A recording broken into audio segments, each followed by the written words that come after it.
Victor Delgado was no ordinary curator. Renowned for his meticulous research into ancient artifacts and cursed relics, his name was whispered among collectors as both a scholar and a daredevil. His expertise in unraveling the mysteries of dangerous objects earned him admiration and caution. But his work often blurred the line between fascination and obsession. One stormy evening, a peculiar delivery arrived at the Aria Nocturna Gallery, an exhibition housed in a towering neo-Gothic building. The package bore no sender's name, only an ornate wax seal stamped with an unknown sigil. Inside was the amber mirror, a piece whose golden glow seemed to pulse like a heartbeat beneath the dim gallery lights. Victor's first impression was unease. The mirror's frame, intricately carved with writhing figures and symbols, felt alive. He swore he saw the carvings shift when his eyes lingered too long. Accompanying the artifact was a single note: "Do not look into the mirror. It feeds on reflection." The handwriting was jagged, as if scrawled in haste. Victor felt his pulse quicken. He had dealt with cursed objects before, statues that whispered secrets, books that screamed when opened, but this was different. The mirror emanated an almost predatory energy, as though it were aware of his presence. The gallery's staff, accustomed to peculiar artifacts, joked nervously about the ominous arrival. One assistant, curious but skeptical, jokingly angled the mirror toward herself. A sharp gasp escaped her lips as her complexion turned ghostly pale. I thought I saw something moving behind me," she stammered, stepping away quickly. Victor dismissed her unease with a forced chuckle, but deep down, the seed of fear had been planted. The gallery lights flickered as thunder roared outside, casting fleeting shadows that seemed to stretch and twist unnaturally. Later that night, long after the staff had left, Victor couldn't resist the allure of the mirror. Alone in the dim gallery, surrounded by masterpieces and relics, he approached the amber mirror. The polished surface shimmered, its golden hue seeming to shift and ripple like liquid under his gaze. Victor hesitated, his instincts screaming to heed the warning. But curiosity gnawed at him. What could be so dangerous about a reflection? Slowly, he leaned in, his breath fogging the surface. At first, all he saw was his own reflection, framed by the faint glow of the gallery lights. But then something shifted. The reflection of the gallery began to dissolve, replaced by a darker version of the room. The paintings on the walls were grotesque parodies, their subjects screaming in eternal agony. The shadows in the corners deepened, slithering like serpents toward the edges of the frame. And then he saw it, a figure, standing just behind his reflection. It was humanoid but wrong, its face a hollow void where features should be. Victor stumbled back, heart pounding, but the mirror held him captive. The figure raised a hand, beckoning him closer. A low, guttural whisper emanated from the mirror's depths, not audible, but felt deep within his chest. "Come closer, Victor," it murmured, his name dripping with malice. His knees buckled, and he collapsed to the cold marble floor. When he finally managed to tear his gaze away and look around, the gallery was unchanged, silent, empty, normal. But Victor knew better. He could still feel the pull of the mirror, its golden glow flickering faintly, like the last ember of a dying fire waiting to reignite. From that moment on, Victor was no longer alone in the gallery. Something had awakened, and it was watching. The amber mirror had begun its work. Victor couldn't sleep that night. His mind was a storm of conflicting emotions: curiosity, dread, and the nagging sensation that the amber mirror was far more than it seemed. As the hours dragged into early morning, he drifted into a restless sleep, but even his dreams offered no solace. It began innocently enough. In the dream, Victor found himself walking through the familiar halls of the Aria Nocturna Gallery. Everything was as it should be. The dim lighting, the echo of his footsteps on polished floors, the faint hum of electricity from the overhead lights. But something was off. The air felt heavier, oppressive, as though it carried an invisible weight pressing down on his chest. The usual comfort he found in the gallery had been replaced by an eerie silence, a void where even the hum of lights seemed muffled. As he wandered through the gallery, his eyes were drawn to the amber mirror, standing solitary in its exhibit. Its golden glow was more pronounced, pulsating faintly as if alive. Victor approached it cautiously, each step feeling like it echoed louder than the last. The closer he got, the more the air seemed to hum with a low, vibrating frequency that resonated in his bones. A faint scent of something burning, wood perhaps or resin, tickled his nose. When he stood before the mirror, he realized the room behind his reflection wasn't his gallery. The walls in the reflection were blackened and cracked, as though scorched by fire. The paintings were gone, replaced by claw marks etched into the walls. Victor's reflection stared back at him, but its eyes were different, darker, almost hollow. His reflected self suddenly smirked, a chilling expression that Victor knew he hadn't made. Then the whispers began. At first, they were faint, unintelligible, like distant voices carried on the wind. But they grew louder, more insistent, overlapping and cascading into a chaotic chorus of torment. He could hear his name being spoken amidst the cacophony, over and over, by voices that sounded both familiar and alien. "Victor, come closer. Let us show you." Unable to resist, Victor reached out to touch the mirror's surface. The moment his fingers brushed the amber glass, the world shifted violently. He was no longer in the gallery. The room around him melted away like wax under a flame, replaced by a vast expanse of shadow and ash. The ground beneath his feet was cracked and dry, exuding heat like the remnants of a long-dead fire. Ahead of him loomed towering monoliths, their surfaces carved with the same writhing symbols as the frame of the mirror. Each monolith seemed to radiate a sickly golden light, illuminating the figures that crawled and writhed around them. These figures were human-like but distorted, their limbs too long, their faces frozen in expressions of agony. They reached out to Victor, their mouths moving soundlessly as if begging for release. A low growl rumbled behind him, deep and guttural, vibrating through the ground. Victor spun around, his breath caught in his throat. There, standing in the distance, was a massive, shifting figure made of shadows and fire. Its shape was ever-changing, as though it couldn't hold its form for long. Its eyes glowed with the same golden hue as the mirror, piercing through the darkness and locking onto Victor. "Why have you come?" the voice boomed, not with words but directly into his mind, filling his head with static and pain. Victor fell to his knees, clutching his ears, though the voice was beyond physical sound. The whispers returned, more frantic now, pulling at him, beckoning him deeper into this nightmarish landscape. Just as the creature began to move toward him, the world shattered like glass, and Victor found himself gasping for air on the cold floor of the gallery. Sweat drenched his body, his heart hammering in his chest. The amber mirror stood before him, silent and unassuming, as though nothing had happened. But Victor knew better. His reflection was no longer his own. It lingered just a second too long before moving in sync, its hollow eyes locked onto his. That night marked the beginning of Victor's descent into the unknown. The amber mirror was not merely a relic, it was a gateway, and Victor had only scratched the surface of the horrors it contained. Victor's life began to unravel after that night. The line between dream and reality grew increasingly blurred. He couldn't shake the sensation that the amber mirror was watching him. At first, it was subtle, a flicker in his peripheral vision when he passed the exhibit, a faint hum that seemed to emanate from the mirror whenever he was near. But soon, the manifestations became impossible to ignore. One evening, as Victor prepared to leave the gallery, he noticed something odd. The paintings lining the walls of the exhibit seemed wrong. The serene landscapes and portraits had shifted subtly. In one, a peaceful countryside now displayed charred fields and skeletal figures lurking in the shadows. In another, a noblewoman's gentle smile had morphed into a twisted grimace, her eyes wide with terror. Victor blinked, and the paintings returned to normal. But the unease lingered, crawling up his spine like cold fingers. That night, he dreamed again. This time, the amber mirror dominated his vision. He stood in its golden glow, the air around him thick with an acrid metallic tang. The whispers returned, louder now, overlapping in a frenzied cacophony.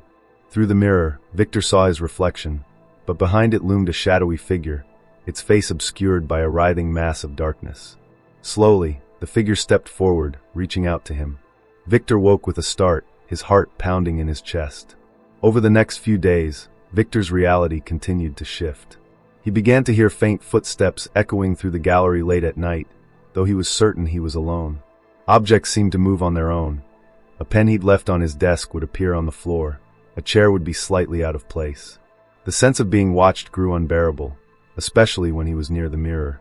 One afternoon, as Victor inspected the gallery, he noticed a peculiar reflection in the mirror. At first, it seemed like a trick of the light, a faint, blurry figure standing in the corner of the room. But as he moved closer, the figure sharpened into focus. It was a woman, her face pale and gaunt, her eyes wide with desperation. She raised a trembling hand and pointed directly at Victor. He turned to look behind him, but the room was empty. When he turned back to the mirror, the woman was gone. Victor's rational mind tried to dismiss these occurrences as stress or exhaustion, but deep down, he knew the truth.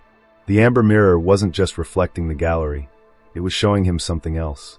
Something that wasn't supposed to be seen. That evening, he stayed late at the gallery, determined to understand the mirror's nature. He set up a camera to record its reflection, hoping to catch something tangible. As he sat in the dimly lit gallery, the silence was oppressive. Hours passed, and Victor's eyes grew heavy. Just as he began to drift off, a loud bang echoed through the room. He jolted awake, his heart racing. The sound seemed to have come from the direction of the mirror. When he approached, he saw something chilling on its surface. The reflection no longer showed the gallery but a twisted, decayed version of it. The walls were cracked and blackened, the floor covered in a thick, oozing substance. Figures moved in the distance, slow, shambling shapes that seemed to drift closer with every passing second. Suddenly, one of the figures broke into a sprint, charging toward the mirror. Its face was a grotesque blend of human and something else entirely, its mouth twisted into an inhuman scream. Victor stumbled back, just as the figure slammed into the glass. The mirror rattled violently, but didn't break. Instead, the figure's face pressed against the surface, its golden eyes locking onto Victor's. And then, just as quickly as it began, the reflection returned to normal. The gallery was quiet again, save for Victor's ragged breathing. He checked the camera, but the footage was blank, just static. It was as though the mirror had erased any evidence of what had happened. That night, as Victor locked the gallery doors and stepped into the cold night air, he realized something chilling. The events weren't confined to the mirror anymore. They were bleeding into his world, and he wasn't sure how much longer he could keep them at bay. Victor's mounting dread reached its peak one night when the gallery was shrouded in silence, save for the faint hum of the amber mirror. He had spent the day poring over every book and journal he could find about cursed artifacts and occult relics, desperate for answers. His research yielded fragments of a chilling story. The amber mirror was said to be forged from the resin of an ancient tree that had grown over the graves of a forgotten civilization. Legends spoke of the mirror as a doorway, not merely reflecting reality, but acting as a bridge to something far darker.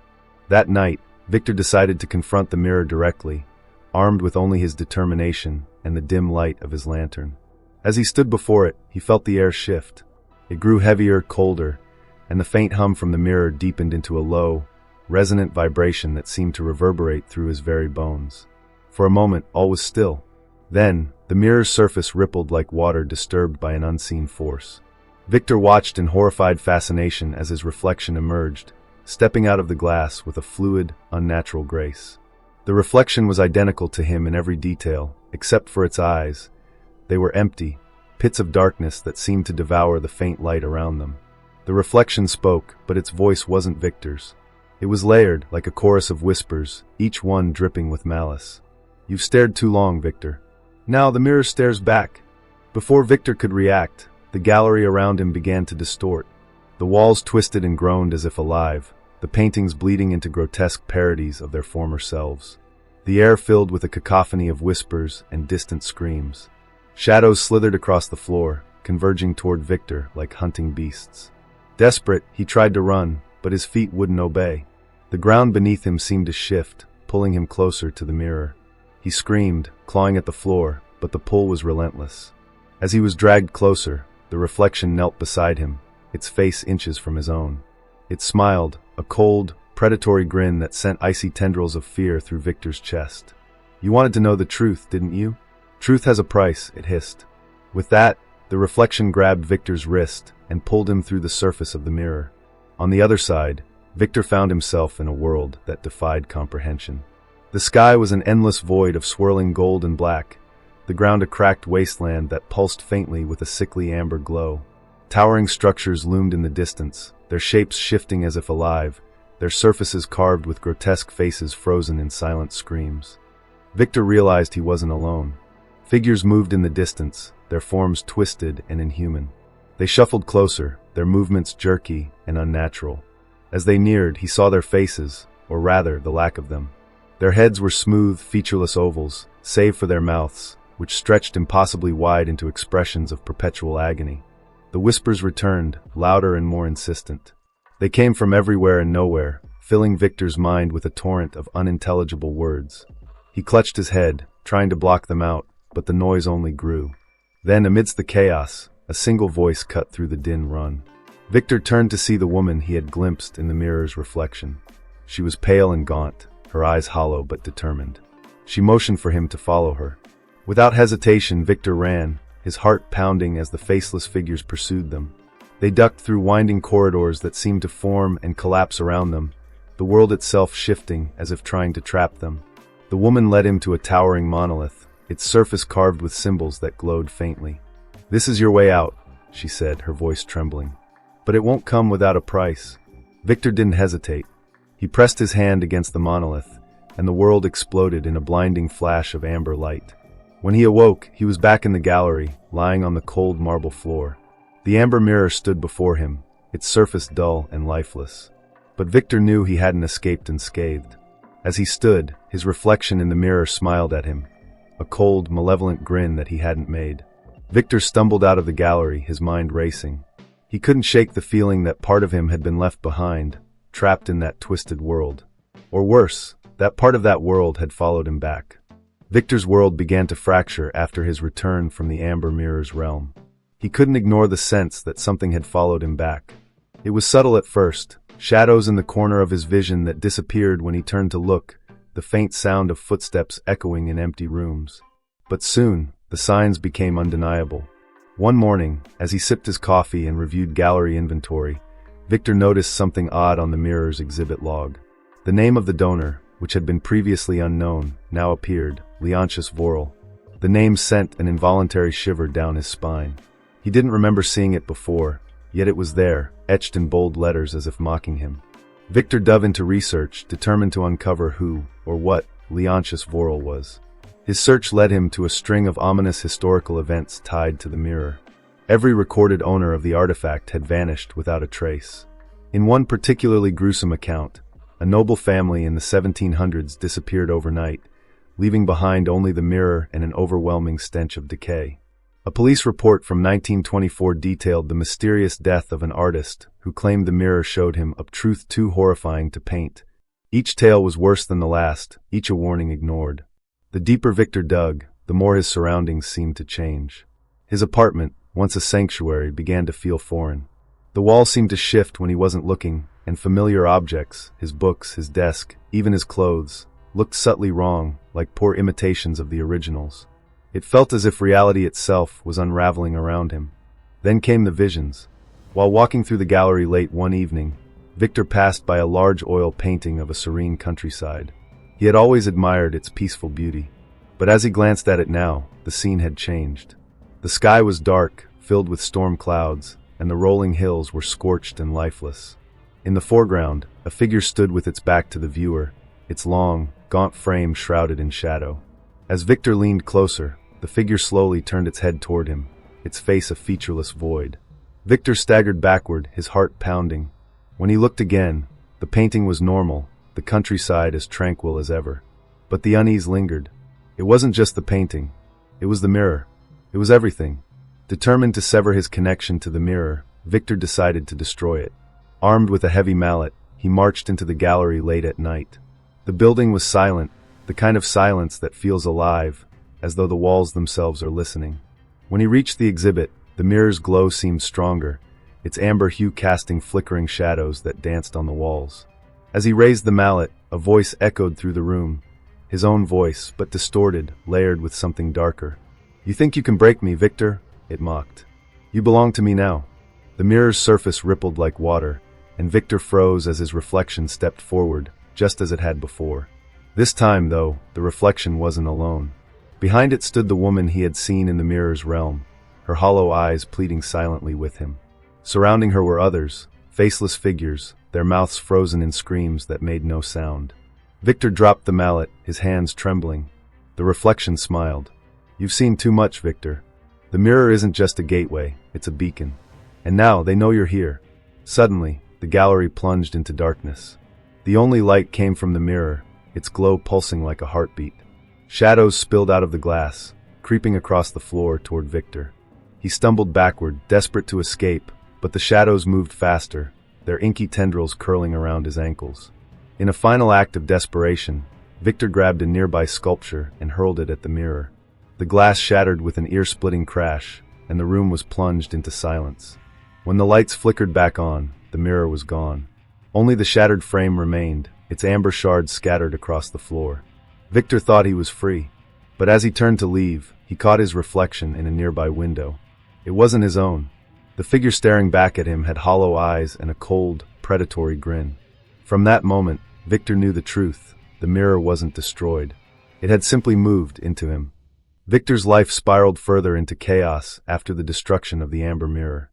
Although the glass was gone, its haunting presence lingered. He no longer saw reflections the way others did. Every mirror, every polished surface, every glint of light became a doorway to something dark. Faces, horribly disfigured and unrecognizable, stared back at him from these surfaces, their empty eyes filled with malice. Shadows in his apartment moved on their own, stretching toward him, retreating just before they could touch him. Desperation drove him to seek answers. Victor delved into every obscure text and forbidden manuscript he could find, searching for information about the mirror and the entities that had begun to torment him. One name appeared repeatedly: Leontius Vorel, a 16th-century alchemist obsessed with the concept of reflections as gateways to alternate dimensions. Victor unearthed fragments of Vorel's journals, detailing how the alchemist had created the amber mirror using resin from a cursed tree that supposedly grew over a forgotten mass grave. The tree's roots, the journals claimed, reached into a realm of despair, feeding on the souls of the dead. The more Victor read, the more the world around him changed. His apartment walls seemed to breathe, the wallpaper peeling away to reveal pulsing veins beneath. The ceiling cracked, emitting a faint amber glow that bathed everything in a sickly light. It was as if the world itself was slowly being consumed by the mirror's influence. One night, Victor received a cryptic email from an unknown sender. The subject line read, "Do you want to escape?" The message contained an address to a decrepit building on the outskirts of town, along with a single sentence: "Seek the Watcher." With no other leads, Victor followed the instructions. The address led him to a crumbling mansion shrouded in mist. Its windows were broken, and the heavy oak door groaned as he pushed it open. Inside, the air was damp and reeked of mildew. The walls were lined with broken mirrors, their jagged shards reflecting grotesque distortions of Victor's face. In the center of the room stood an old man, his eyes clouded with cataracts, but his gaze was unrelenting. He introduced himself as the Watcher, a self-proclaimed guardian of those who had been touched by the amber. He revealed that Victor was now marked, his soul tethered to the mirror's realm. "You've crossed into their domain," the Watcher rasped, "and they won't stop until they claim what's theirs." Victor begged for a way to sever the connection, but the Watcher's response was grim. "There's no escape, only delay. The mirror doesn't just reflect, it steals. And every time you see your reflection, it takes more of you. Soon, you'll be nothing but a shadow in its world." Determined not to succumb, Victor demanded answers. The Watcher reluctantly explained that the mirror's power could be countered, but only if Victor retrieved an object called the Obsidian Shard, a fragment of an ancient artifact said to bind the mirror's influence. The shard was hidden in the ruins of an abandoned monastery deep in the woods, a place steeped in tragedy and haunted by the mirror's victims. As Victor prepared to leave, the Watcher offered one final warning: the mirror's realm is alive within you. It will try to stop you. The closer you get to the shard, the more it will fight back. The journey to the monastery was harrowing. The woods seemed to close in around him, the trees twisting unnaturally, their branches clawing at the sky. The deeper he ventured, the more the world around him warped. Time seemed to stretch and compress, the sun flickering between day and night in the span of seconds. Finally, he reached the ruins. The air was thick and cold, and the silence was deafening. As he stepped inside, his lantern flickered, casting long, distorted shadows on the crumbling walls. He felt eyes watching him from the darkness, but every time he turned, there was nothing there. In the monastery's crypt, Victor found the shard, an obsidian fragment that seemed to absorb the light around it. But as he reached for it, the air erupted with whispers, louder and more chaotic than ever before. Figures emerged from the darkness, their forms shifting and flickering like static on an old television screen. They surrounded Victor, their hollow eyes glowing with golden light. The largest figure stepped forward, its voice booming in his mind. "You cannot escape us, Victor. You belong to the mirror now."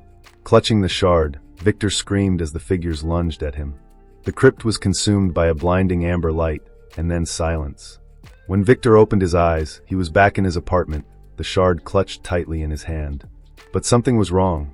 His reflection in the window didn't move. It stared back at him, its grin widening, its eyes empty and dark. Victor realized with growing horror that the Watcher had been right. The mirror wasn't done with him yet. And it never would be. Victor's grip on reality had grown fragile. After retrieving the obsidian shard, he believed he had bought himself time. But the mirror's presence inside him had only grown stronger. Shadows in his apartment stretched unnaturally long, crawling toward him like living things. Reflections in every surface mirrored movements he hadn't made, their hollow eyes mocking him. His own face felt foreign, as if it didn't belong to him anymore. Desperation gnawed at him. The shard pulsed faintly in his hand, emitting a cold, rhythmic vibration that seemed to resonate with the echoes of whispers in his head. Victor understood one thing. The shard wasn't a cure. It was a key, a tool meant to bring him face to face with the source of the mirror's malevolence. The Watcher's warning rang in his ears. The mirror's realm is alive within you. To fight it, you must go where it dwells. Armed with nothing but the shard, Victor made his way back to the Aria Nocturna gallery. The building was dark and silent, the air inside colder than it should have been. As he stepped into the exhibit hall, the room seemed to exhale, its oppressive atmosphere pressing down on his chest. The remains of the amber mirror's shattered frame still sat in the corner. Its shards, once scattered, had reassembled into a crude, fractured shape on the wall, like a doorway leading to nowhere. Victor could feel the pull of the mirror's realm, a gravity that seemed to anchor him to the spot. The shard in his hand began to glow faintly, reacting to the doorway. As he approached, the shards rippled, and the whispers returned. This time, they weren't distant. They surrounded him, growing louder with every step. "Come closer, Victor," they taunted. "You've seen what lies beyond. Now become one with it." With trembling hands, Victor raised the obsidian shard and pressed it against the surface of the fractured mirror. The world exploded in a blinding flash of amber light, and when his vision cleared, he was no longer in the gallery. He stood in the heart of the mirror's realm. The air was heavy and acrid, filled with the stench of decay. The sky above was an infinite void of swirling golden mist, pierced by jagged, shadowy towers that seemed to scream silently into the void. The ground beneath him was cracked and bleeding a viscous amber fluid that glowed faintly in the darkness. Figures moved in the distance, faceless beings that flickered like broken images, their forms incomplete and jagged. They shambled closer, their movements jerky and unnatural, like puppets on broken strings. Victor clutched the shard tighter, its faint glow offering him the only comfort in the oppressive darkness. As he ventured deeper, he came to a massive structure, a monolith carved with symbols that writhed and twisted as he looked at them. Standing before the monolith was a figure draped in shadow. Its outline was human, but its presence was anything but. The figure turned, and Victor's breath caught in his throat. It was his own reflection, but twisted beyond recognition. Its eyes were empty pits of darkness, its face stretched into a grotesque grin. "Welcome home, Victor," it said, its voice layered with countless whispers. The reflection stepped forward, its movements fluid and predatory. "You've carried me within you all this time. Did you think you could escape? You and I are one now." Victor raised the shard, its glow intensifying as he pointed it toward the figure. "I won't let you take me," he snarled, his voice trembling with fear and determination. The reflection laughed, a sound that reverberated through the endless expanse. "You don't understand. The mirror doesn't take. It reveals. I am what you truly are, Victor. Weak. Desperate. Broken." The reflection lunged, and Victor was thrown back, the shard flying from his grasp. The ground beneath him cracked open, and he found himself dangling over a chasm of swirling golden mist. The reflection stood over him, its grin widening. "Let go, Victor. Accept the truth. You were mine the moment you looked into the mirror." Summoning every ounce of strength, Victor reached for the shard, its glow now blinding. He grasped it and plunged it into the ground. A shockwave of light erupted, sending the reflection staggering backward. The monoliths around them cracked and crumbled, and the golden mist began to dissipate. But as the realm collapsed, Victor felt himself being pulled into the void. His reflection, now twisted and desperate, clawed at him, trying to drag him down. "You can't destroy me," it screamed. "I am you." With one final surge of will, Victor drove the shard into the reflection's chest. The figure let out an inhuman scream as it dissolved into nothingness. The realm around him shattered like glass, and Victor was consumed by darkness. When he awoke, he was lying on the cold marble floor of the gallery.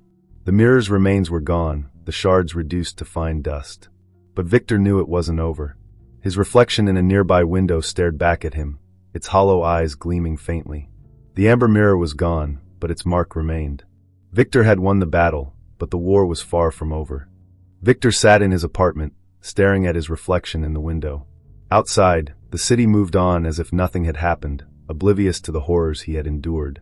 But Victor knew the truth. He was no longer the same. The faint glow in his reflection's eyes betrayed the presence of something else, something that had followed him back from the amber mirror's realm. For days, Victor avoided mirrors and reflective surfaces, covering them with sheets or turning them to face the wall. Yet, the feeling of being watched never left him. Shadows moved in the corners of his vision, and whispers echoed in the silence of his home. He barely slept, haunted by fragmented memories of the mirror's realm, the jagged towers, the faceless beings, and his twisted reflection. One night, as Victor sat at his desk, trying to piece together what had happened, his laptop screen flickered. For a brief moment, the reflection staring back at him wasn't his own. It was darker, hollow, with that same haunting grin. Panicked, he slammed the laptop shut, his heart racing. Determined to make sense of his torment, Victor returned to the gallery. The shattered remains of the amber mirror had been swept away, but the exhibit still felt tainted. As he walked through the empty halls, he noticed a faint trail of amber-colored smudges on the floor. They led him to a storage room he had never seen before. Inside, the air was cold, and the smell of burning resin filled his nostrils. In the center of the room stood a small wooden box, its surface engraved with the same writhing symbols he had seen on the monoliths in the mirror's realm. Victor hesitated, but opened the box. Inside lay a single shard of the amber mirror, its surface dull and cracked. Yet, when he touched it, the shard flared to life, glowing with an otherworldly light. The whispers returned, louder than ever. "You thought you were free, Victor?" they taunted. "You broke the mirror, but its curse lives on. It's part of you now." Victor staggered back, clutching his head as the room seemed to shift around him. The walls darkened, and shadows poured from the corners, writhing and twisting like living things. From the darkness, figures emerged, faceless, hollow, and reaching for him. Desperate, Victor fled the gallery, the shard clutched tightly in his hand. As he ran through the city streets, he realized the shadows were following him, spilling out of alleyways and reflecting in every glass window he passed. The world around him grew darker, the familiar cityscape twisting into something unrecognizable. Victor's journey led him to an old church on the outskirts of town, its crumbling facade a relic of forgotten times. Inside, the air was thick with the scent of incense and decay. He dropped to his knees, clutching the shard, and begged for release. A voice echoed through the empty church, soft, yet filled with an unsettling power. "You cannot run from what you've become." Turning, Victor saw a figure standing in the shadows. It was the Watcher, but his eyes gleamed with the same amber light as the mirror. "The mirror's realm is a part of you now, Victor. You carry its essence wherever you go." Victor demanded to know how to end it, but the Watcher only smiled. "There is no escape. You destroyed the gateway, but the reflection remains. It's in every mirror, every shadow, every thought you have. The only way to be free is to destroy yourself, or embrace what you've become." The Watcher vanished, leaving Victor alone in the decaying church. As the shadows closed in, Victor realized the truth. The amber mirror had never been just an object. It was an entity, a force that consumed and corrupted, and now, it had claimed him as its vessel. Victor left the church, his mind fractured, but his resolve firm. He knew he couldn't outrun the mirror, but he could fight it. Armed with the shard, he vowed to find a way to sever the connection, even if it meant delving deeper into the darkness than ever before. The story ends with Victor walking into the night, his silhouette swallowed by the shadows. In a nearby window, his reflection lingers for a moment longer than it should, its hollow eyes glinting with malice before vanishing into the darkness. The amber mirror may be gone, but its legacy endures. Is Victor the last, or will it find its next victim? That, dear viewer, is for you to decide. What would you do if your own reflection turned against you? Share your thoughts below, and don't forget to subscribe. After all, the real horror lies not in what we see, but in what sees us.